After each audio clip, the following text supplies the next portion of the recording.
میں ایک پاکستانی جاسوس 70 کی دہائی میں اپنے مشن کو مکمل کرنے کے لیے بھارت پہنچ چکا ہوں۔ کہانی کو مزید سننے کے لیے ہمارے چینل کو سبسکرائب کیجیے، بیل آئیکن پر کلک کیجیے تاکہ ہماری آنے والی تمام ویڈیوز آپ کو بر وقت ملتی رہیں۔ اب چلتے ہیں کہانی کی طرف۔ بات ہو رہی تھی جنرلوں کی 4 ڈائریوں کی۔ ان ڈائریوں کا ایک ایک صفحہ بیش قیمت معلومات سے بھرا ہوا تھا۔ سب سے اہم چیز آئندہ بھارتی حملے کا پلان اور بارڈر پر بھارتی فوجوں کی پوزیشن، 4 مختلف جگہوں سے بائیک وقت حملہ کرنے کی ایرو بنا کر نشاندہی، حملہ آور فوجوں کے لیے توپ خانوں کے کور، انفینٹری ڈویژن میں پہلے سے موجود ٹینک ریجیمنٹس کی تعداد، ایک پورے ٹینک ڈویژن کا سیالکوٹ اور لاہور سیکٹر پر بیک وقت حملہ، اور پاکستانی افواج کے ممکنہ جوابی حملے کی جگہوں کا تعین کیا گیا تھا۔ اس نقشے کا متعلقہ کاغذات میں ان کی تفصیل دیکھ کر یوں محسوس ہوتا تھا کہ ہم بھارتی ہائی کمانڈ کے آپریشن روم میں موجود ہیں، جس میں جگہ کے دوران ہر ایک محاذ کی تفصیل موجود ہوتی ہے۔ کاغذات کے مطابق بھارتی نیوی اور ایئر فورس نے کراچی کو اپنی گولہ باری کا نشانہ بنانا تھا اور صوبہ سندھ کو سڑک اور ریل سے باقی پاکستان سے کاٹنا تھا۔ بھارتی بی ایس ایف یعنی بارڈر سیکورٹی فورس کو باقاعدہ افواج کے ساتھ مل کر حیدرآباد اور کراچی پر قبضہ کرنا تھا۔ بھارتی وزیر اعظم کو بھیجے گئے خط میں یقین دہانی کرائی گئی تھی کہ اگر پلان کے مطابق حملہ کیا گیا تو 80% یقینی کامیابی تھی۔ کامیابی کی صورت میں مفتوحہ علاقے میں فوجی گورنر مقرر کرنے کے لیے چند جرنیلوں کے ناموں کی سفارش بھی کی گئی تھی۔ ڈاک کے پیکٹ میں حسب معمول اہم نوعیت کے خطوط تھے۔ میں نے ساتھیوں کو فوری طور ان سب کی تصویریں اور کاپیاں بنانے پر لگا دیا۔ نقشے کی بھی کئی تصویریں اتاری گئیں، لیکن میں مطمئن نہیں تھا۔ میں چاہتا تھا کہ اس نقشے کی ہو بہو کاپیاں بنائی جائے۔ نقشے کی کاپی کیسے بنائی جائے، مجھے اور میرے ساتھیوں کو اس بارے میں کچھ علم نہ تھا۔ میں نے اللہ کا نام لے کر شہر میں کتابوں کے نقشوں کے ایک بڑے سٹور پر چلا آیا۔ وہاں پر ہر جگہ نقشے موجود تھے۔ میں نے بحر الکاہل کے ایک نسبتاً معروف جزیرے پاپا نیو گنی کا نقشہ مانگا، جو بڑی تلاش کے بعد سیلز مین نے مجھے لا کر دیا۔ میں نے کہا مجھے اس جیسے 6 اور نقشے درکار ہیں۔ سیلز مین نے معذرت کی کہ صرف ایک ہی نقشہ موجود ہے۔ میں نے کہا نقشے کو ہو بہو کاپی کرنے کے لیے جو کاغذ استعمال ہوتا ہے مجھے وہ چاہیے۔ اس نے کاغذ کا نام غالباً ٹریکنگ پیپر بتایا۔ میں نے اس کاغذ کا ایک رول 12 اور 24 انچ کے اسکیل پر پرکار، مختلف اقسام کی پینسلیں اور مختلف رنگوں کے ہائی لائٹر، ایک بورڈ، نقشے کو بورڈ پر لگانے کے لیے پنیں خرید لیں اور ساتھیوں کے گھر لوٹ آیا۔ کاپی کرنے والے کاغذ کا رول ٹرانسپیرنٹ تھا اور اسے نقشے کے اوپر جما کر لگانے سے نقشہ صاف دکھائی دیتا تھا۔ میں نے میٹرک تک جیومیٹری پڑھی تھی اور اسی ابتدائی علم کی بنا پر میں نے نقشے کی 2 کاپیاں بنانے کا کام سنبھالا۔ یقین جانیے میری زندگی میں نقشے کی کاپی بنانے کی یہ پہلی کوشش تھی۔ لکڑی کے بورڈ پر نقشہ اور اس کے اوپر ٹریکنگ پیپر پنوں سے جما کر لگا دیا اور اللہ کا نام لے کر نقشے میں بنی پاکستان اور بھارت کی بارڈر لائن بنائی اور چند منٹوں کی محنت کے بعد نقشے کو ہو بہو بما ہر ایک تفصیل اور رنگت کے ٹریکنگ پیپر پر منتقل کرنے میں کامیاب ہو گیا۔ چند منٹوں کے توقف کے بعد میں نے دوسرا ٹریکنگ پیپر اسی نقشے کی ایک اور کاپی بنانے کے لیے لگایا۔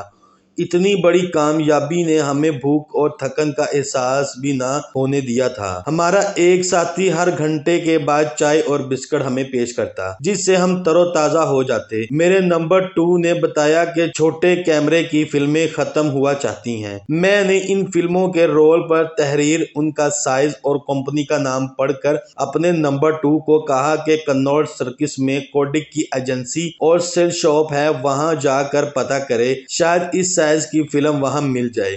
میں نے اسے کیمرے میں پڑنے والے سیل بھی لانے کا کہا۔ 1 گھنٹے کے اندر ہی میرا نمبر 2 خوش واپس لوٹا۔ اس نے سیل شاپ میں اس سائز کی موجود ساری کی ساری 32 فلمیں خرید لی تھیں اور کیمرے کے لیے بہت سے فالتو سیل بھی لے آیا۔ ہم اپنے کام میں جٹے ہوئے تھے، سلیٹوں سے دھڑا دھڑ کاپیاں بن رہی تھیں، کیمرے سے ہر صفحے کی 2 فوٹو بنائے جا رہے تھے اور میں نقشے کی دوسری کاپی بنانے میں مشغول تھا۔ رات آدھی سے زیادہ بیت چکی تھی جب ہم نے کام ختم کیا۔ اب ہمارے پاس ڈائریوں کے ہر صفحے کی 2 کاپیاں اور کیمرے سے اتارے گئے 2 عکس موجود تھے۔ تاراپور کی فائلوں کی بھی 2 کاپیاں اور 2 عکس موجود تھے۔ نقشے کی ہو بہو کاپیاں ٹریکنگ پیپر پر بن چکی تھیں۔ کام ختم ہوا تو ہمیں بھوک اور تھکن کا احساس ہوا۔ میرے ساتھیوں نے بتایا کہ گھنٹہ گھر کے قریب ایک درمیانے درجے کا ریسٹورینٹ رات بھر کھلا رہتا ہے۔ میں نے ایک ساتھی کو کھانا لانے اور دوسرے کو اسے کور دینے کے لیے بھیجا اور ان کے آنے سے پہلے ہم نے یشونت کو واپس کرنے والی فائلیں، نقشہ، متعلقہ کاغذات،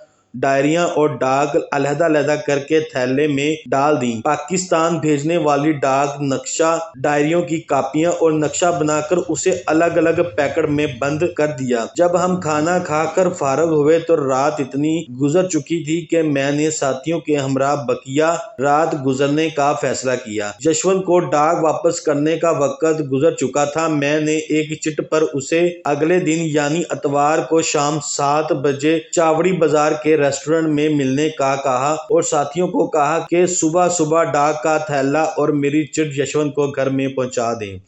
اگلی صبح جب میں بیدار ہوا تو 8 بج چکے تھے اور میرے ساتھی یشونت کو ڈاک کا تھیلا دے کر واپس آ چکے تھے۔ ناشتہ کرنے کے بعد میں اپنے ہوٹل روانہ ہونے والا تھا۔ مجھے خیال آیا کہ 10 بجے پاکستان سے ہمارا وائرلیس پر رابطہ ہوتا ہے۔ میں نے وائرلیس آپریٹر کو کہا کہ رابطہ ہونے پر میسج آل اوکے ریسیوڈ کے علاوہ کوڈ میں یہ 2 الفاظ ٹرانسمٹ کریں۔ یہ پیغام بھیجنے کے بعد میں اپنے ہوٹل چلا آیا اور لمبی تان کر سو گیا۔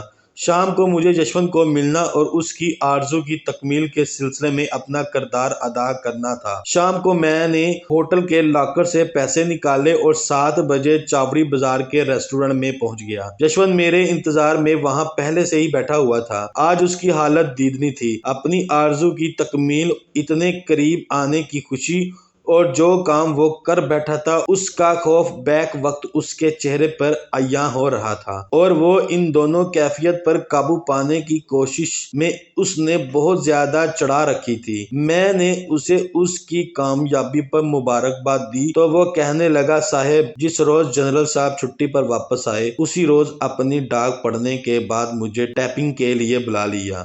میں نے جنرل صاحب کو مطلوبہ فائل نکالنے کے لیے سیف کھولی تو سیف کی چابیاں بجائے سیف کے تالے میں چھوڑنے کے اپنی جیب میں ڈال لیں اور ٹائپ کرنے کے دوران تینوں چابیوں کے نقش صابن پر اتار لیے۔ جب کام ختم ہو گیا تو سیف بند کر کے چابیاں جنرل صاحب کو لوٹا دیں۔ چابیوں کے نقش تو میرے پاس تھے لیکن چابیاں بنوانے میں بہت دشواری پیش آئی۔ چابیاں بنانے والی دکانوں پر گیا تو انہوں نے نقش کی چابیاں بنانے سے انکار کر دیا۔ ایک اور دکان پر گیا تو اس نے کہا، یہ خطرناک کام ہم نہیں کرتے، چھتا لال میاں میں بشیر گیراج والے کے پاس جاؤ۔ میں چھتا لال میاں میں ڈھونڈتا ہوا بشیر کے گیراج پہنچا تو اس نے نقشہ دیکھ کر پوچھا کہ کس نے بھیجا ہے۔ میں ڈرا تو بہت تھا، یوں ہی کہہ دیا، بڑے صاحب نے بھیجا ہے۔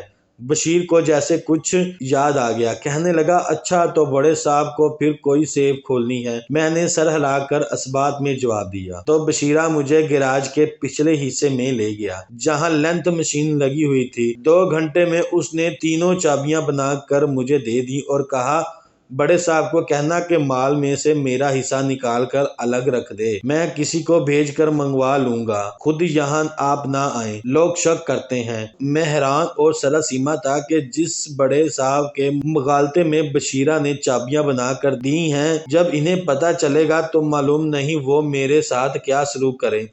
چابیاں لے کر میں بھاگم بھاگ اس علاقے سے نکلا اور فیصلہ کر لیا کہ آئندہ کبھی بھی چھتا لال میاں نہیں جاؤں گا۔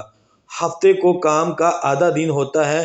جنرل صاحب کے جانے کے بعد بھگوان کا نام لے کر میں ان کے کمرے میں گیا۔ چابیاں بالکل صحیح بنی تھی، سیف کھولنے میں کوئی دشواری نہیں ہوئی اور چند منٹ میں فائلیں، ڈائریاں، نقشہ اور کاغذات اپنے تھیلے میں ڈال کر کمرے سے باہر آ گیا۔ اب ایک مشکل باقی ہے، کل سوموار کو مجھے جلد دفتر جا کر جنرل صاحب کے آنے سے پہلے